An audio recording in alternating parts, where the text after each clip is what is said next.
ఎవరైనా గిఫ్ట్ ఇస్తే ఎట్లా పెట్టుకుంటాం? చిన్నదైనా చాలా జాగ్రత్తగా భద్రంగా పెట్టుకుంటాం. ఎవరు వచ్చినా చెప్తాం మాకు ఈ గిఫ్ట్. అవునా? దేవుడు కూడా కొన్నే ప్రార్థన ఎట్లా పెట్టుకున్నాడంట? జ్ఞాపకార్థంగా పెట్టుకున్నాడంట. ఇంకా 30 వచనం కూడా చదవండి.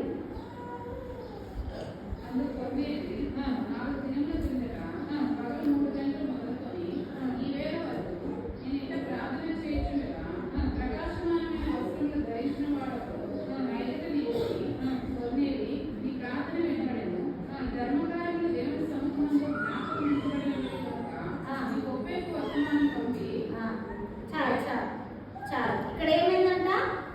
పగలు 3 గంటలు మొదలుకొని ఈ వేళ వరకు ఏ వేళ వరకు ఆయన ప్రార్థన చేస్తూ వచ్చినాడు కదా. మధ్యాహ్నం అంతా ఏం చేస్తూ వచ్చినాడు? ఆయన ప్రార్థన చేసినాడు. ప్రార్థన చేయడం ద్వారా ఏం కనిపించింది ఆయనకు? ఏం కనపడింది? దర్శనం, ప్రకాశమానమైన దర్శనం, వెలుగు కనపడింది. అదే ప్రకాశమానమైన వస్త్రం ధరించుకున్న వాడు ఎదుట